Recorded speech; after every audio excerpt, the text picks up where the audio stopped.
नमस्कार, मैं रवीश कुमार। अच्छी बात है कि 98 से 100 रुपए लीटर पेट्रोल बिकने से देश परेशान नहीं है। दिल्ली में एक रात में गैस के सिलेंडर के दाम 50 रुपए बढ़ गए, दिल्ली परेशान नहीं है। जो देश इन बातों से परेशान नहीं है, उस देश को इस बात से परेशान किया जा रहा है कि बेंगलुरु की एक 22 साल की लड़की दिशा ए रवि गिरफ्तार हुई है, जिस पर राजद्रोह, दो समुदायों के बीच नफरत फैलाने और साजिश रचने के आरोप हैं।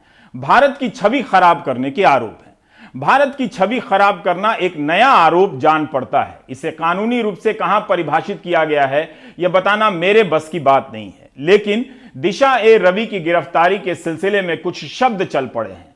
पुराने हैं, लेकिन इस बार पुलिस की निगाह से संदिग्ध हुए हैं। टूल किट और डिजिटल स्टॉर्म, यानी ट्विटर, फेसबुक या व्हाट्सएप के जरिए किसी चीज को वायरल कर देना आए दिन होता रहता है और आप इसके आदी भी हो चुके हैं। याद कीजिए, पिछले साल 17 सितंबर को सरकारी भर्ती परीक्षाओं के सताए नौजवानों ने ऐसे बहुत सारे पोस्टर बनाए और ट्रेंड कराया, जिसे आज आप टूल किट कह रहे हैं। इस अभियान को भी डिजिटल स्टॉर्म कहा जा सकता है। उस समय ऐसे पोस्टर खूब आते थे कि कितने बजे थाली बजानी है, किस किस मंत्री को टैग करना है, कौन सा हैशटैग ट्रेंड कराना है। इसे आराम से टूल किट कहा जा सकता है। बस तब यह पोस्टर बनाकर इनबॉक्स में वायरल हो रहा था और इसे ट्विटर पर भी शेयर किया जा रहा था। उस दिन प्रधानमंत्री का जन्मदिन था। उस मौके पर विरोध जताकर सरकारी भर्ती परीक्षाओं के नौजवान अपना विरोध जताने लगे और सरकार को झकझोरना चाहते थे। गनीमत है कि तब इसे इस तरह की योजना को साजिश नहीं माना गया, लेकिन कहा नहीं जा सकता कि अब आगे ऐसा नहीं होगा।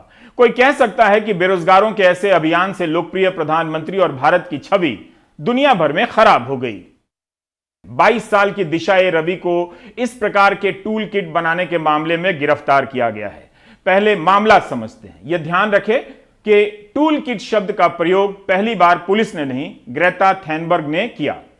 क्लाइमेट एक्टिविस्ट ग्रेटा थनबर्ग ने 3 फरवरी को अपने ट्विटर हैंडल से ट्वीट किया और एक टूल किट भी जारी किया। इस टूल किट में लिखा है कि कृषि कानूनों को हटाने के लिए सरकार पर दबाव बनाने के लिए देश के भीतर और देश के बाहर से क्या क्या करना है। इसमें कहीं भी हिंसक गतिविधि की बात नहीं है। बेशक लिखा है कि वीडियो बनाना है, अपलोड करना है, किसी खास समय पर हैशटैग आस्क इंडिया वाई नाम से ट्विटर पर ट्रेंड कराना है, तस्वीरें साझा करनी है। ऐसा करने के लिए 23 जनवरी, 26 जनवरी, 13-14 फरवरी का दिन तय किया गया। अगर मार्च में हिस्सा नहीं ले सकते तो डिजिटली हिस्सा लीजिए। फोटो वीडियो को किसी खास ईमेल पर भेजने की बात कही गई है। साथ ही वही फोटो वीडियो प्रधानमंत्री के कार्यालय से लेकर अपने राज्य के प्रमुखों को टैग करने की भी बात है। भारतीय दूतावासों, सरकारी दफ्तरों, मीडिया के दफ्तरों और अंबानी अडानी के दफ्तर के बाहर दुनिया भर में प्रदर्शन करना है, यह लिखा है। तो आपने देखा कि जिस तरह से 17 सितंबर 2020 के अभियान के लिए बेरोजगार नौजवान टूल किट वायरल करा रहे थे कि कब थाली बजानी है, कब क्या करना है, वही भाषा और उसी तरह की योजना ग्रेटा थैनबर्ग के ट्वीट में बताई गई है, जिसे टूल किट कहा जा रहा है। इंटरनेट पर कैम्ब्रिज डिक्शनरी में टूल किट की एक परिभाषा इस तरह से भी दी गई है: skills and knowledge that are useful for a particular purpose और एक्टिविटी कंसिडर्ड टुगेदर। हिंदी में कहिए तो ऐसा कौशल और ज्ञान जो किसी खास मकसद या गतिविधि के लिए जरूरी है।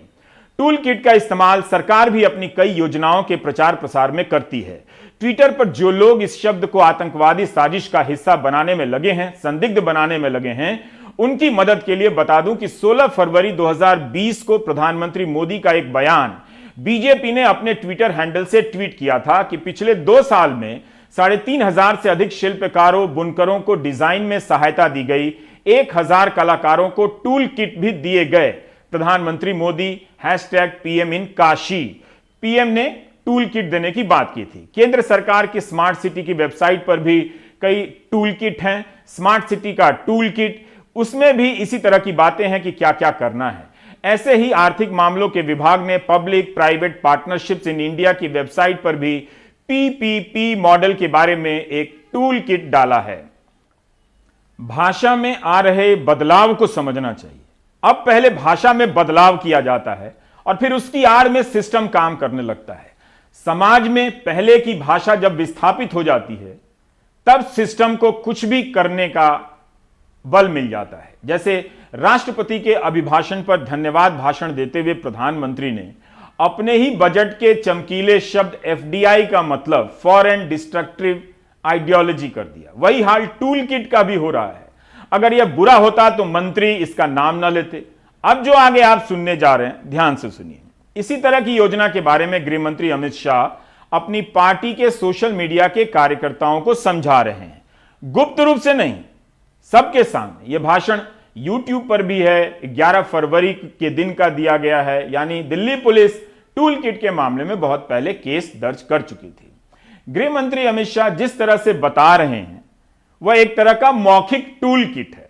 बता रहे हैं कि कैसे हंसाने वाली और डराने वाली चीजें वायरल करानी है। ये उन्हीं के शब्द हैं, हंसाने वाली और डराने वाली। एक सबसे बड़ा काम व्हाट्सएप ग्रुप बनाने का है। हर बूथ के अंदर एक व्हाट्सएप ग्रुप, मंडल पर उसका कोऑर्डिनेशन, हर मंडलों का जिले में कोऑर्डिनेशन और हर जिले का प्रदेश में कोऑर्डिनेशन। तो यहां से एक मैसेज करते ही 1 घंटे के अंदर लगभग 50 लाख लोगों तक पहुंच जाए, इस प्रकार का एक जाल बुनने का काम करना पड़ेगा। और एक किया हुआ है। उत्तर प्रदेश ने 35 लाख और 18 लाख का 2 ग्रुप बनाया था और वो सक्सेसफुली यूपी के अंदर जब हम पहली बार 300 सीटों के साथ चुनाव जीते, सब अचंभे में पड़ गए। अगर उनको मालूम नहीं था, अखबार छापे न छापे, टीवी दिखाए न दिखाए, मेरा सोशल मीडिया का लड़ने वाला कार्यकर्ता हर खबर को नीचे पहुंचा और उसके आधार पर हम जीते थे।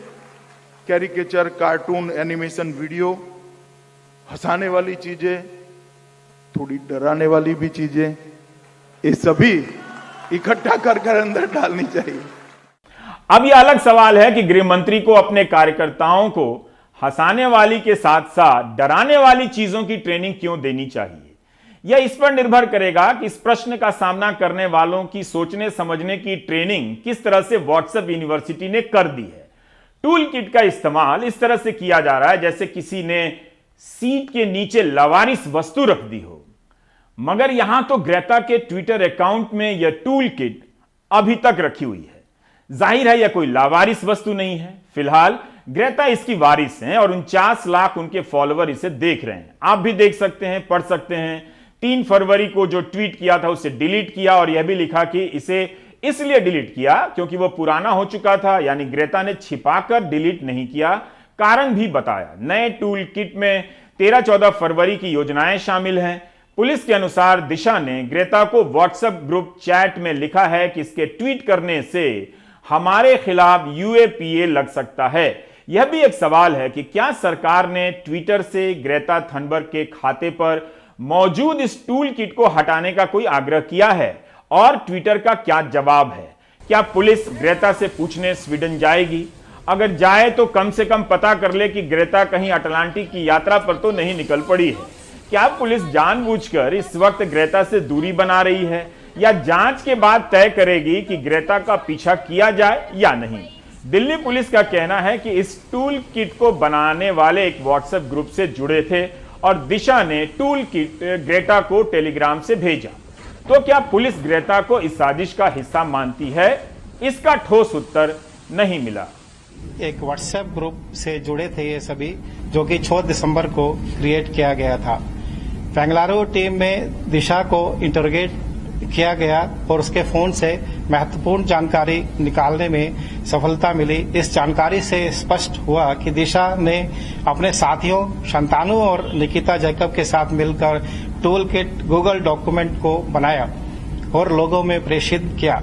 शुरुआती जांच में यह भी बात पता चल रही है कि फोन का काफी डेटा डिलीट किया जा चुका है और दिशा के टेलीग्राम चैट से यह भी बात पता चलती है कि 3 फरवरी को ओनर्स राइट लेकर टूल किट डॉक्यूमेंट से जुड़े अकाउंट और लिंक हटा दिए गए हैं।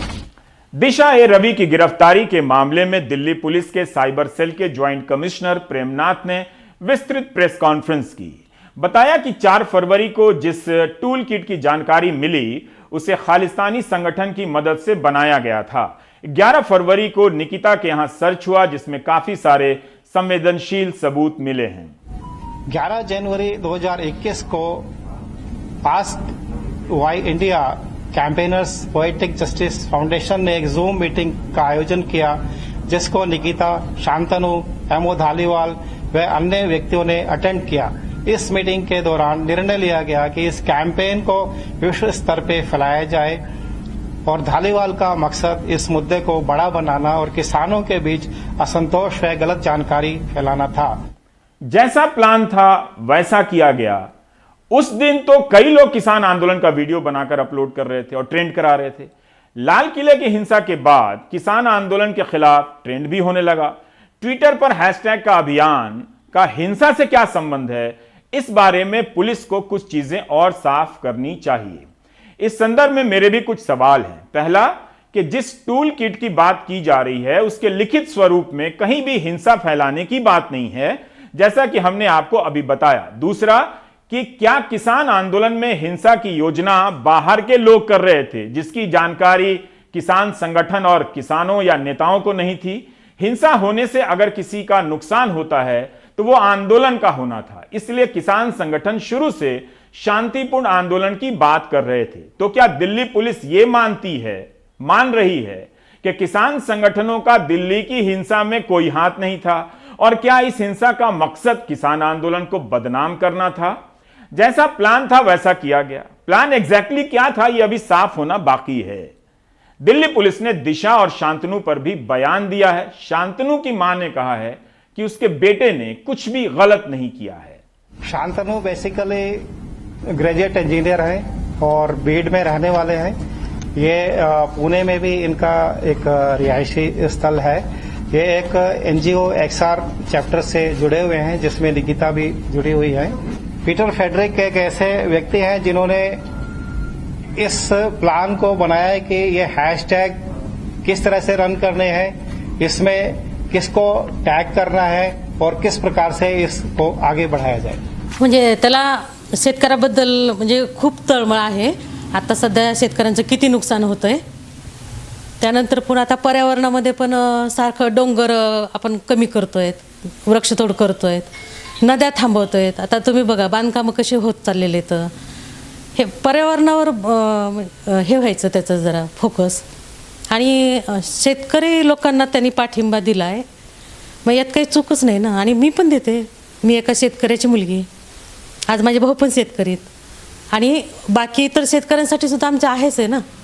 पुलिस के मुताबिक 11 जनवरी को जूम पर एक मीटिंग हुई। इस मीटिंग में निकिता, जैकब, शांतनु और दिशा रवि शामिल थे। इसके अलावा 70 और लोग शामिल थे। इसी मीटिंग में एमओ धालीवाल भी शामिल था जो कि कनाडा का रहने वाला है और पुलिस बता रही है कि ये एक खालिस्तानी समर्थक है।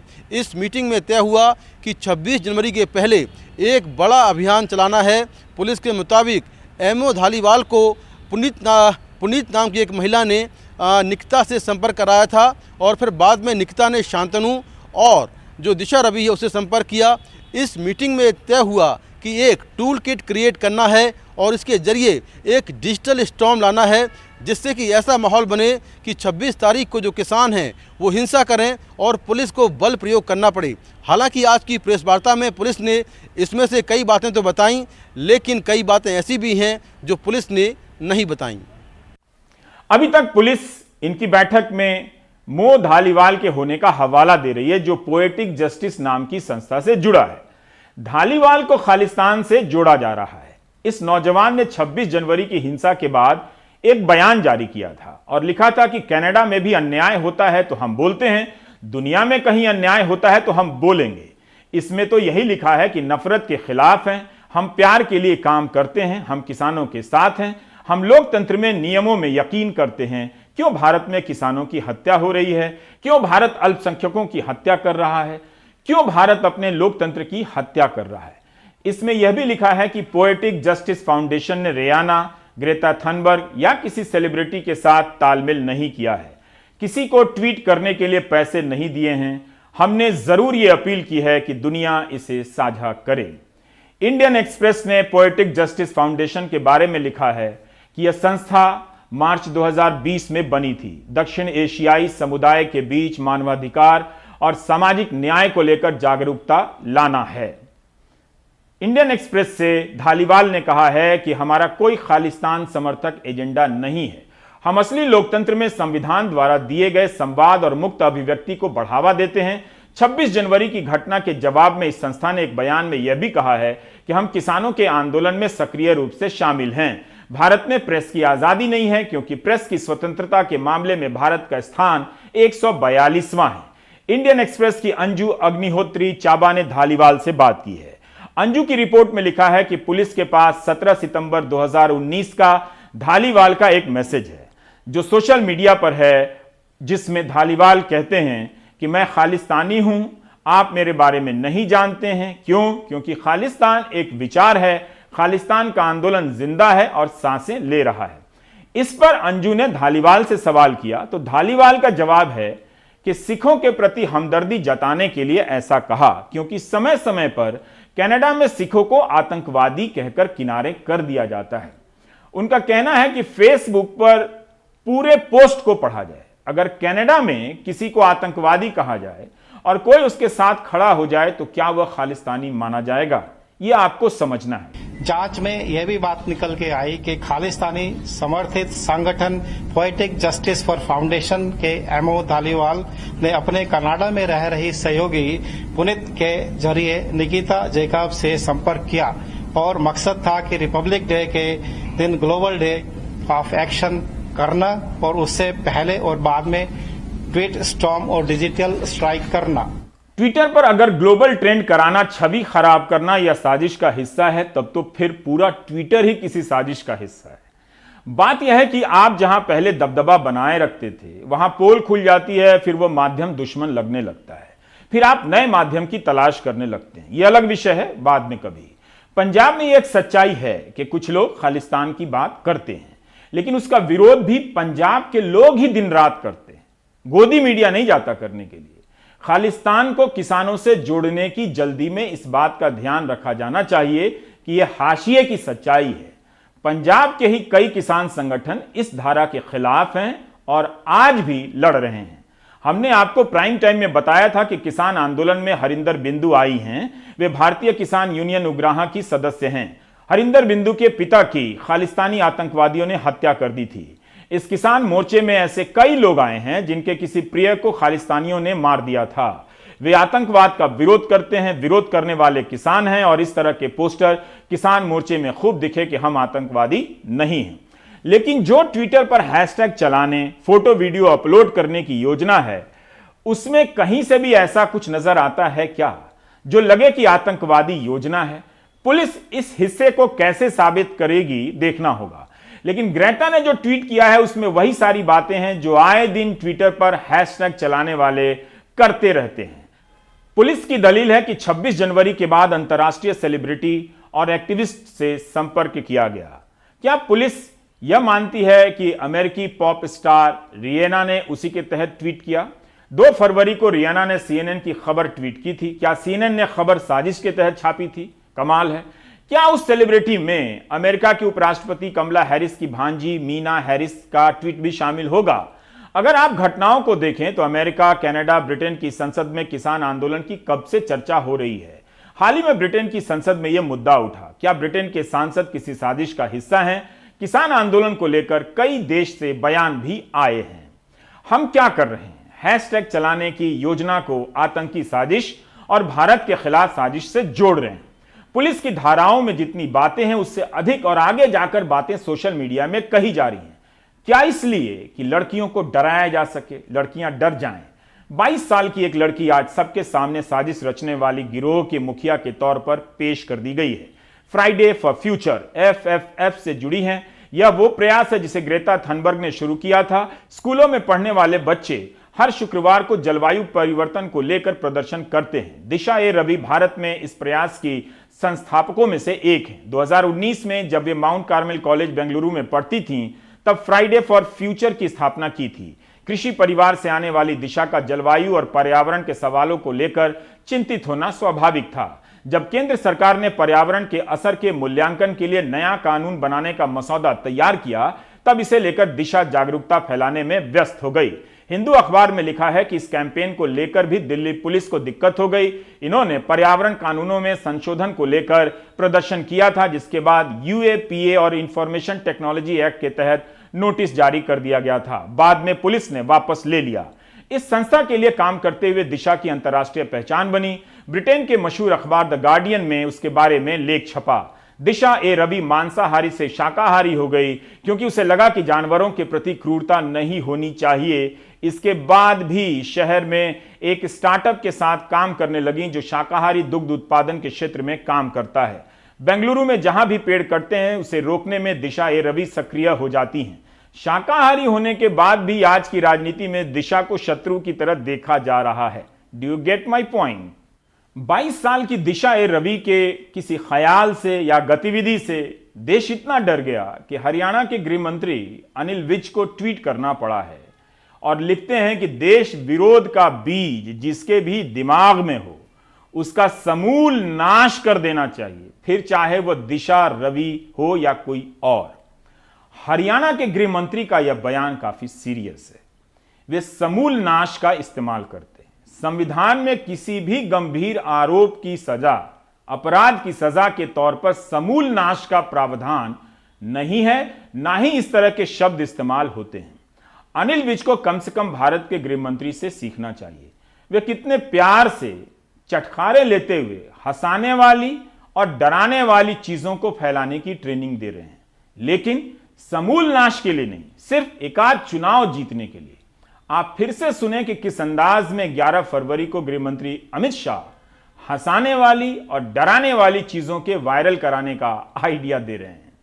अखबार छापे न छापे, टीवी दिखाए न दिखाए, मेरा सोशल मीडिया का लड़ने वाला कार्यकर्ता हर खबर को नीचे पहुंचा और उसके आधार पर हम जीते थे। कैरिकेचर, कार्टून, एनिमेशन, वीडियो, हंसाने वाली चीजें, थोड़ी डराने वाली भी चीजें, ये सभी इकट्ठा कर अंदर डालनी चाहिए। दिल्ली पुलिस कम से कम अमित शाह के इस बयान को सीरियसली ना ले। दोबारा इसलिए सुनाया क्योंकि यह वाकई सीरियस है। हंसाने वाली बात तो ठीक है, लेकिन डराने वाली चीजों से किसी की प्रतिष्ठा मिट्टी में मिल जाती है। ऐसे अभियानों के बाद केस मुकदमे भी दर्ज हो जाते हैं। आईपुआ की सदस्य कविता कृष्णन का कहना है कि एफआईआर भी वापस ली जाए। 78 पर्यावरणविदों ने बयान जारी कर कहा है कि 22 साल की दिशा रवि को तुरंत रिहा किया जाए। अगर किसी सिटीजन ने कोई गलती किया है तो कानून के दायरे के अंदर रह के आप उनको पनिश करें या जो भी आप लेना चाहते हो एक्शन उसके हिसाब से करें। लेकिन गैर कानूनी की तरीके से एक यंग लड़की को अंदर जेल में डाल देना ये गलत बात है। ऐसा लगता है कि आप लोग कुछ मैसेज भेजना चाह रहे हो, सरकार खास तौर पे, कि सबको डराना चाह रहे हो कि ऐसे यंग बच्चों को आप अरेस्ट करते हो। इससे पहले भी एक यंग लड़की को आपने किया है, कई सारे यंग पीपल को आप लोगों ने जेल में डाला है। इसका मतलब आप चाहते हो कि यूनिवर्सिटी को कई मैसेज जा रही है, चाहे वो जेएनयू को जा रही है या हैदराबाद यूनिवर्सिटी को जा रही है, कई सारे सेंट्रल यूनिवर्सिटी को शायद गवर्नमेंट मैसेज देना चाह रही है स्टूडेंट्स को कि आप हमारे खिलाफ कुछ नहीं बोल सकते। तो अब आपकी मांग क्या है, क्या मांग की है अपने साझा बयान में? हमारी मांग ये है कि उस जिनको आप लोगों ने अरेस्ट किया अभी खास तौर पर दिशा रवि को, उनको लॉयर लेने का तो राइट दीजिए, उनको अपने आप को डिफेंड करने के लिए राइट दीजिए जो हमारा कानूनी तौर पे हमारे देश कॉन्स्टिट्यूशन प्रोवाइड करता है। इस तरीके के लेके अंदर बंद कर देना ये गलत तरीका है। कोई टेररिस्ट तो नहीं है, पढ़ी लिखी बच्ची है, एनवायरनमेंट के ऊपर स्पेशलिस्ट है, तो उनको क्या आपने क्या किया, क्या मैसेज क्या है इसमें? इस गिरफ्तारी ने फिर से किसानों के आंदोलन का अंतर्राष्ट्रीयकरण कर दिया है। जब किसान अपने स्तर पर करते हैं तो सरकार को बुरा लगता है, और जब सरकार के कदम से मामला ग्लोबल हो जाता है तो किसे बुरा लगना चाहिए, मैं इसमें नहीं पढ़ना चाहता। लोकल लेवल पर कांग्रेस महासचिव प्रियंका गांधी ने दिशा रवि के पक्ष में ट्वीट किया कि डरते हैं बंदूकों वाले एक निहत्थी लड़की से, फैले हैं हिम्मत के उजाले एक निहत्थी लड़की से। Hashtag release Disha Ravi, hashtag Disha Ravi, hashtag India being silenced. Priyanka Gandhi के साथ साथ कांग्रेस नेता जयराम रमेश, पी चिदम्बरम, आनंद शर्मा, शिवसेना की राज्यसभा सांसद प्रियंका चतुर्वेदी, दिल्ली के मुख्यमंत्री अरविंद केजरीवाल, सीपीएम नेता सीताराम येचुरी, अभिनेता सिद्धार्थ, अमेरिका की उपराष्ट्रपति की भांजी मीना हैरिस, कनाडा की कवयित्री रूपी कौर, सुनीता नारायण, बिल मक्कीबेन से लेकर तमाम लोगों ने दिशा रवि की रिहाई की मांग की है। संयुक्त किसान मोर्चा ने भी कहा है कि किसानों के समर्थन में आने वाली दिशा ए रवि के साथ खड़े हैं, तुरंत रिहाई की मांग भी करते हैं। आज बेंगलुरु के मैसूर बैंक सर्किल पर दिशा के समर्थन में लोग बाहर आए। बेंगलुरु शहर में पर्यावरण को लेकर समय समय पर आंदोलन होते रहते हैं। निहाल किदवई ने वहां प्रोफेसर रामचंद्र गुहा से एक बात की।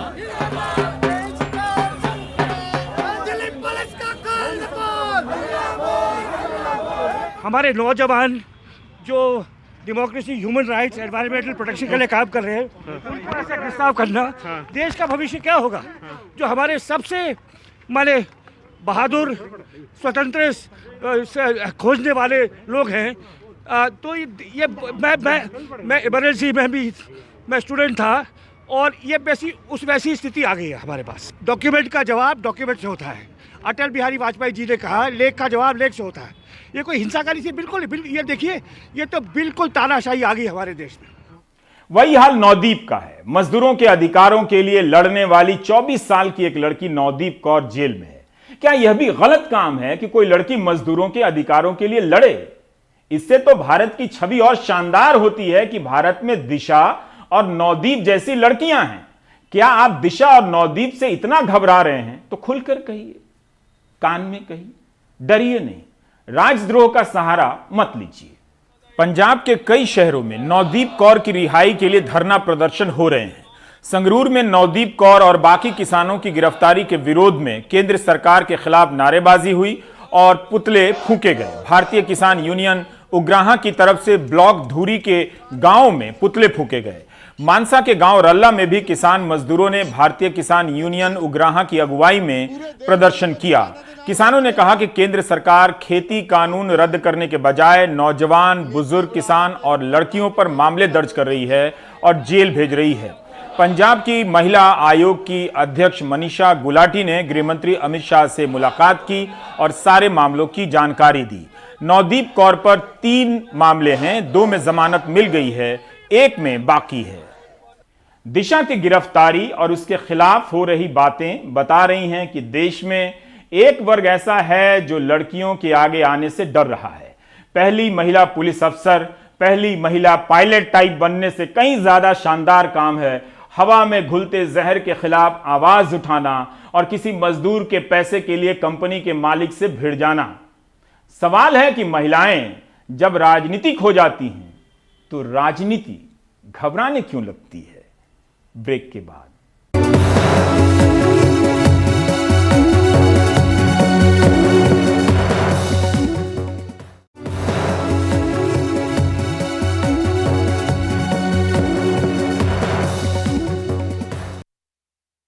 अगर आप प्रीमियम पेट्रोल 100 रुपए लीटर खरीदने का शौक रखते हैं तो मध्य प्रदेश जाइए। वहां पर अनुराग बता रहे हैं कि बाकी तेल भी 100 रुपए के करीब पहुंचने लगे हैं। पेट्रोल पंप में प्रीमियम पेट्रोल ने सेंचुरी लगा दी है। राकेश परेशान है, गाड़ी में तेल भरवाएं या बैंक की किश्त भरें। गाड़ी किस्तें बड़ी मुश्किल से भरा रही है। रोज के 200-250 दिन भर में हो रहा है और कोई मेहनत करे तो क्या बनेंगे, उसमें कुछ नहीं मिल रहा है। पेट्रोल है तो महंगा ही महंगा हो जा रहा है, गाड़ी का मेंटेनेंस नहीं निकल रहा है। डॉक्टर विजया मेनन 2 तरफा परेशानी झेल रही हैं। कॉलेज में प्रोफेसर हैं, बाहर पेट्रोल की कीमतों से परेशान है, घर में रसोई गैस से। पेट्रोल का प्राइस मेरे ख्याल से एमपी में सबसे ज़्यादा है, क्योंकि सबसे ज़्यादा वैट पेट्रोल और डीजल पे एमपी में लग रहा है। अब तो जाना मुश्किल हो गया है। सबसे बड़ी बात, इस कोविड के कारण तो हमारी पूरी तनख्वाहें आधी कर दी, इंक्रीमेंट है नहीं। 1-2 साल तक तो मेरे ख्याल से इंक्रीमेंट हम लोग एक्सपेक्ट भी नहीं कर रहे हैं, तो हम कैसे जाएंगे? बहुत बड़ा प्रॉब्लम अराइज हो गया है और ऐसे फ्यूल प्राइस चढ़ते जाएंगे तो हमें तो जाना बंद करना पड़ेगा या हमें वॉकिंग करना पड़ेगा। सोमवार को भोपाल में प्रीमियम पेट्रोल की कीमत 100 रुपये 61 पैसे थी। साधारण पेट्रोल की 96 रुपये 96 पैसे, डीजल की 87 रुपये 51 पैसे। मध्य प्रदेश पूरे भारत में पेट्रोल और डीजल पर सबसे ज़्यादा वैट वसूलने वाला राज्य है। यहाँ पेट्रोल पर 33% वैट लगता है और इसके अलावा हर लीटर पर 4.5 रुपये का सेस भी लगाया जाता है। इसी तरह डीजल पर 23% वैट के अलावा 3 रुपये प्रति लीटर सेस देना होता है। इस फर्क को मध्य प्रदेश महाराष्ट्र की सीमा पर बसे खेतिया से समझें। सीमा के इस पार खेतिया में पेट्रोल 58 रुपये 26 पैसे बिका, जबकि दूसरी तरफ यानी महाराष्ट्र के खेड़ दीगर में 95 रुपये 67 पैसे।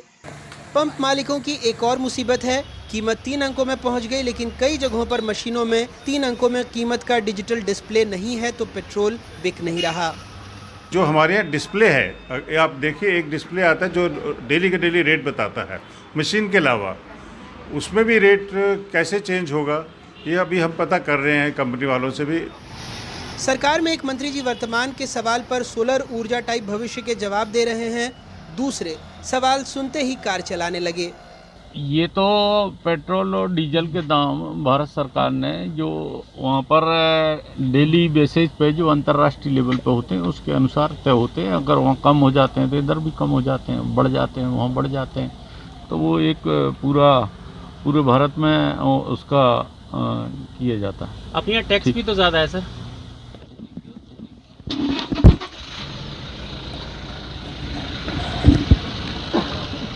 नरेंद्र मोदी जी को बहुत बधाई दूंगा कि उन्होंने इस अंतर्राष्ट्रीय जो भाव हैं उस पर हमारा कंट्रोल हो उसकी व्यवस्था की है। जिस प्रकार से सोलर का उपयोग आगे आने वाले समय में परिवहन पर होगा, जिस प्रकार से इलेक्ट्रॉनिक और इलेक्ट्रिकल गाड़ियां देश में लाने का मोदी जी का निर्णय है, वो निश्चित रूप से अंतर्राष्ट्रीय जो बाजार है उस पर हमारे नियंत्रण को और मजबूत करेगा। कांग्रेस सरकार की तथाकथित दूरदृष्टि से खुश नहीं दिखती, पूछ रही है मुख्यमंत्री की साइकिल कहाँ है। तो कहाँ गई वो साइकिलें, कहाँ पंचर हो गई, ये कमलनाथ जी ने भी पूछा है। कुल मिलाकर जब डीजल के भाव बढ़ते हैं तो किसान परेशान और ट्रांसपोर्टेशन बढ़ जाता है, महंगाई लगातार बढ़ जाती है, वो बढ़ रही है। कोरोना काल में लोग परेशान हैं, काम धंधे बंद हो गए, नौकरियां चली गई और ऊपर से डीजल पेट्रोल की मार और रसोई गैस की मार। ये कुल मिला के भारतीय जनता पार्टी केवल मुंगेरी लाल के सपने दिखा रही है कि जब इलेक्ट्रिक ट्रेन और ये आएंगी तो डीजल पेट्रोल के भाव बढ़ जाएगा। अरे आज तो लोग परेशान हैं, इसका जवाब चाहिए। और हम लोग 22 तारीख को जब विधानसभा सेशन चलेगा साइकिल से जाएंगे। ये तो तय है कि बीजेपी की साइकिल गायब हो गई, लेकिन ये भी लगता है कि प्रतिपक्ष की साइकिल भी पंचर ही पड़ी है। जनता त्रस्त है, सुनने वाला कोई नहीं।